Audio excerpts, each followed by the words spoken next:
Bonjour chers élèves, je m'appelle Zoumaro Alassani, enseignant à l'école centrale d'Aguenivé.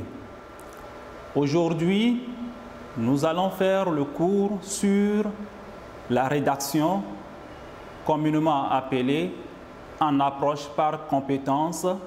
Je produis un test. Comme thème à étudier, la narration.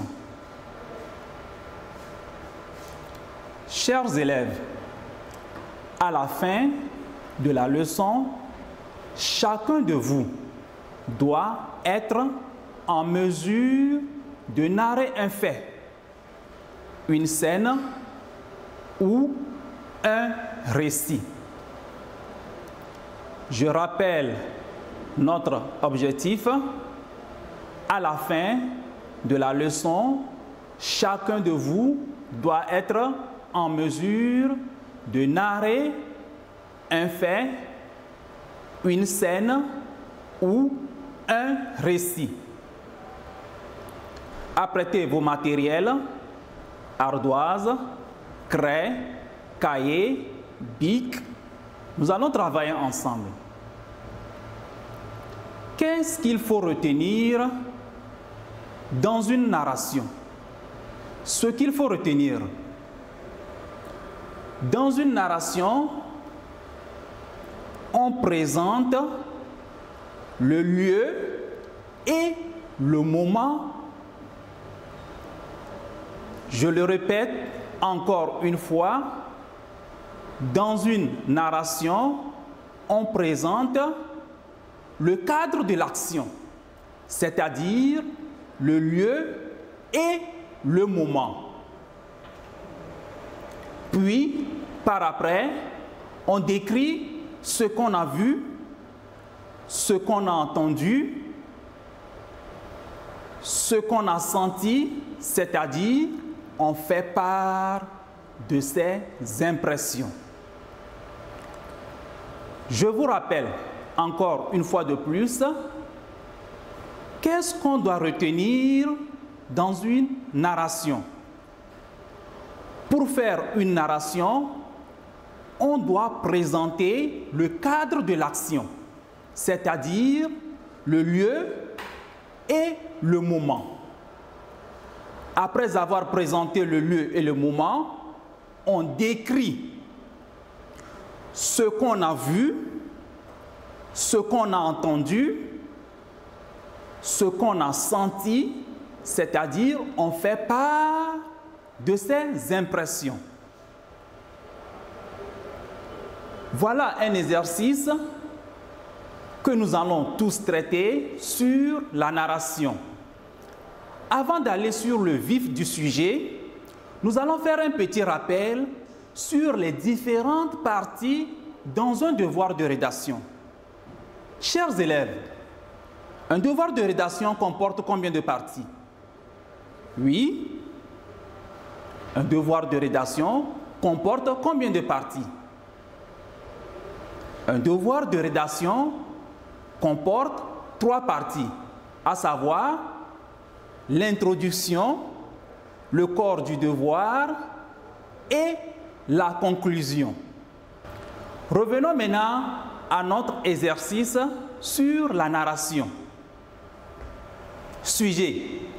Après les classes, sur le chemin de retour, la tornade te surprend. Tu rentres bien mouillé. Je relis encore une fois le sujet. Après les classes, sur le chemin de retour, la tornade te surprend. Tu rentres bien mouillé. Raconte. Qu'est-ce que nous allons présenter donc en introduction? Nous avions dit qu'en introduction, on présente le cadre de l'action, c'est-à-dire le lieu et le moment. On présente le lieu. S'il s'agit de Lomé, de Tchévier, de Sokodé, d'Atakpamé, de Kara ou de Dapan. Ça, c'est le lieu. Après le lieu, nous allons présenter le moment. Quand est-ce que la scène s'est produite? Est-ce que c'est dans la matinée, dans l'après-midi, dans la soirée? Est-ce que c'est un lundi, un mardi ou bien un dimanche? Ou soit c'est dans le mois de janvier, février, mars ou pourquoi pas décembre? Donc, en introduction, il est très primordial, très important de présenter le lieu et le moment. Où et quand se passe la scène, nous l'avions déjà dit, c'est ça, le lieu et le moment. Par après, nous allons rentrer dans le vif du sujet, le corps du devoir. Dans le corps du devoir, très chers élèves, qu'est-ce qu'on doit retenir? Dans le corps du devoir, très chers élèves, on dit ce qu'on a vu et ce qu'on a entendu. Ici, il s'agit de la tornade. Qu'est-ce qu'on a vu avant la pluie, pendant la pluie ou après la pluie? Dans le corps du devoir, nous devons présenter tout cela. Les actions que nous avions vues avant la pluie. Qu'est-ce qui annonce la tornade? La chaleur devient lourde. Le ciel est noir. Le vent souffle. On a de la peine à respirer à cause de la poussière. Voilà les choses importantes que nous devions présenter dans le corps du devoir avant la pluie. Maintenant, pendant la pluie, que s'est-il passé? Pendant la pluie, que vois-tu en cours de route?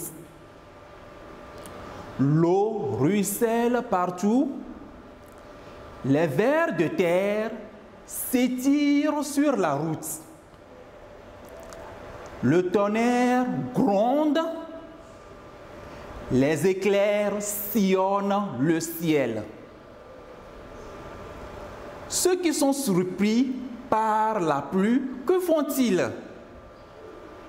Nous voyons les hommes, les femmes et les animaux qui se précipitent, qui courent pour aller chercher un abri. Les hommes, même les animaux, courent pour chercher un abri. Voilà ce que nous devons présenter pendant la pluie. Et maintenant, après la pluie, chers élèves, qu'est-ce que vous avez remarqué?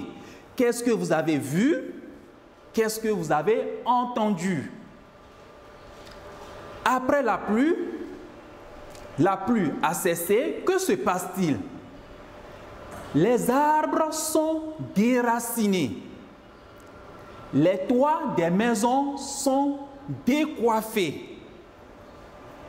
Les maisons inondées. Les branches des arbres sont cassées, suspendues, bloquant le passage.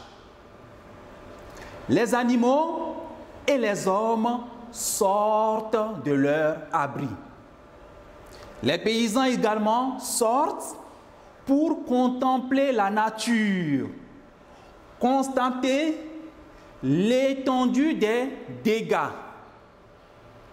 Voilà ce que nous devons présenter lors de notre narration et plus précisément dans la partie corps du devoir.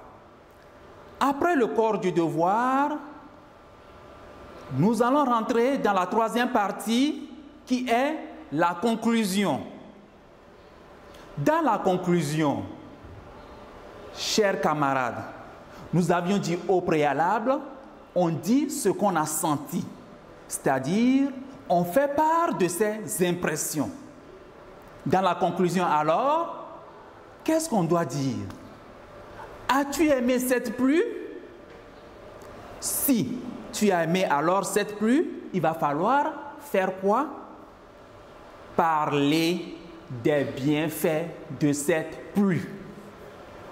C'est-à-dire la fraîcheur, le beau temps, la reprise des activités agricoles. Cette pluie nous a apporté la fraîcheur pour notre âme, notre esprit. Mais si je n'ai pas aimé cette pluie, je dois également signifier cela. Par quoi?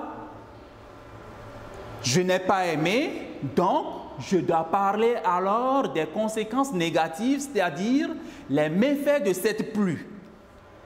Plus précisément, que s'est-il passé après la pluie? Les toits décoiffés.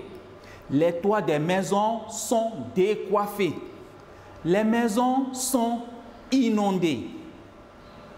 Voilà comment nous allons présenter alors la troisième partie de notre devoir de rédaction sur la narration. Avant d'aller sur l'exercice de maison que vous aurez à traiter avec vos parents à la maison, je voudrais une fois encore vous rappeler les étapes dans une narration. Qu'est-ce qu'il faut retenir dans une narration, chers élèves? Dans une narration, après avoir présenté le cadre de l'action, c'est-à-dire le lieu et le moment, on doit dire ce qu'on a vu, ce qu'on a entendu, et après, on fait part de ses impressions. Allons-y à l'exercice de maison. Exercice de maison. C'est la reprise des classes après les congés. Tu arrives dans la cour et tu retrouves l'école et tes camarades. Vous causez des moments passés pendant ces congés. Raconte. Je relis encore une fois notre exercice de maison. C'est la reprise des classes après les congés. On dit c'est la reprise des classes après les congés. Tu arrives dans la cour de l'école et tu retrouves tes camarades. On te demande alors de raconter ce qui s'est passé pendant ces congés. Vous causez des moments passés pendant ces congés. Raconte. Nous voilà alors arrivés à la fin de notre séance. Très chers élèves, au revoir.